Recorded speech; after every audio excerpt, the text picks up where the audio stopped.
reactor is doing. Like I said, it's running for a while and then it stalls. So it could be fuel, most likely. It's possible it could be something electrical too. But just to update you, we have a brand new coil, which I've tested. It's great. We got new plug wires. Would have changed the cap, but it's fine. New rotor, new condenser. I really don't think it's electrical.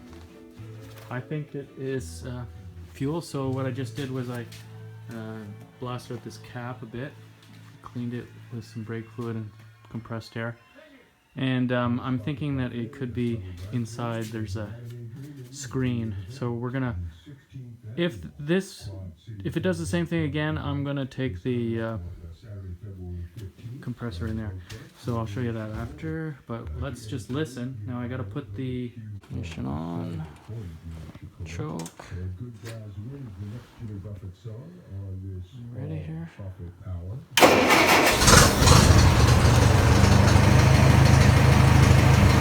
Starts right up.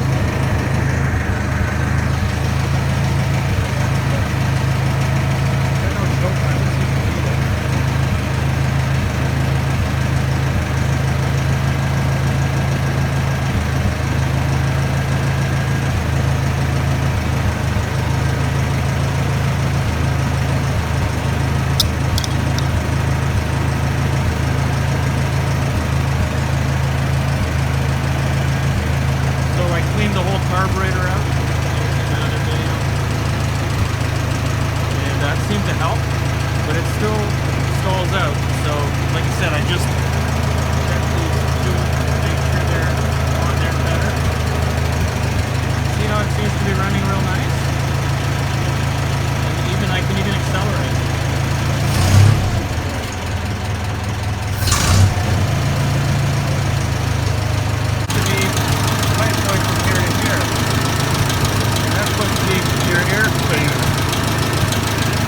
It doesn't actually heat the air and come in, so I kind of see that it's affecting the carburetor. That could be the alternator, but like when there it goes. See, it just died right out. Hey, you noticed how it just died right out when I touched this? We know the ignition key is one of the possible problems, so I'm gonna just start it again. Gotta hit. You do this. Like it'll start again and then it'll die. But I wonder if it's this ignition.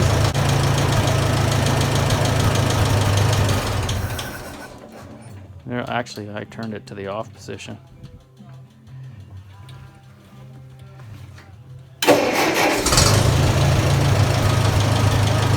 What I was about to do was to turn it.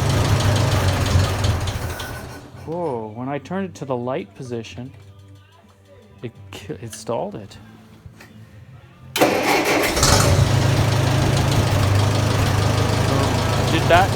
Was that even the reason why it stalled? No, it's stalling anyways. So the light had nothing to do with it, I don't think. Yeah, we're gonna die in here, of course, from the carbon monoxide, but that's okay. Well, I got the thing taken apart and put back together again. Blew some air in it there. And we'll test it out.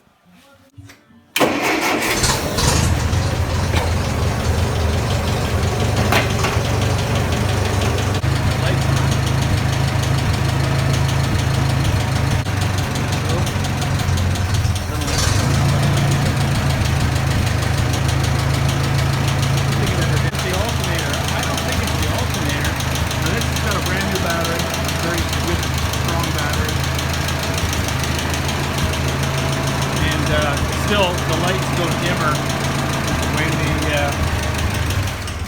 there it goes, just boom, suddenly dies.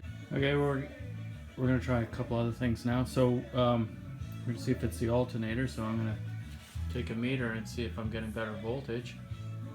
And then if it is a fuel problem, we should be able to see that the petcock doesn't have fuel in it when it's stalling. Right? Like it should be just a little too low. It's got to get right to the top or the fuel won't flow out. Let's try those two things. I don't know if you'll be able to watch what I'm doing, so I'm going to use two hands. 12.4, that's not that great. Why? I'm only getting 12.4. 12.5. That's not very good. I would think, I mean, the battery's good, but it needs better voltage than 12 that for getting spark. Let's check that fuel now.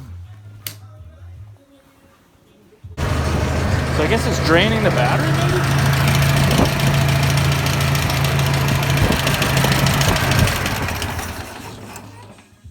See, the fuel is right up there. So this is not a fuel problem. This is electrical. And it's coming from something to do with this switch. We're going to take this switch apart. Get this ignition switch, and we're going to play with all the connections on it. Positive and negative on the alternator. I mean, I've seen the belt work, and I'll just look closely at the pulley and make sure it's actually turning. But in case it's a bad belt or a loose belt or something. But I just checked. You need 13, 15, 13 and a half, something like that, when your motor is running on just about any machine.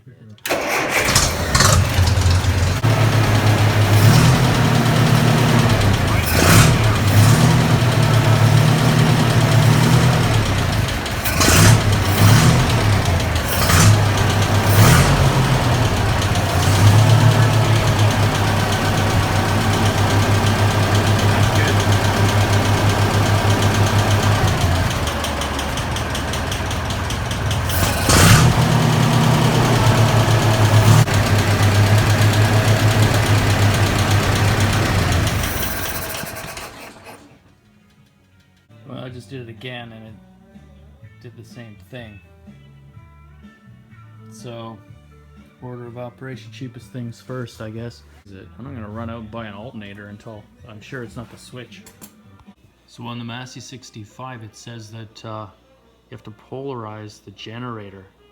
It's not an alternator, it's a generator, and it has a 3-brush voltage regulator. But this is the procedure.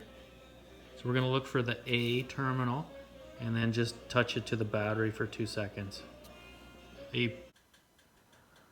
So when you accelerate harder, it loses voltage. So there's something in the voltage regulator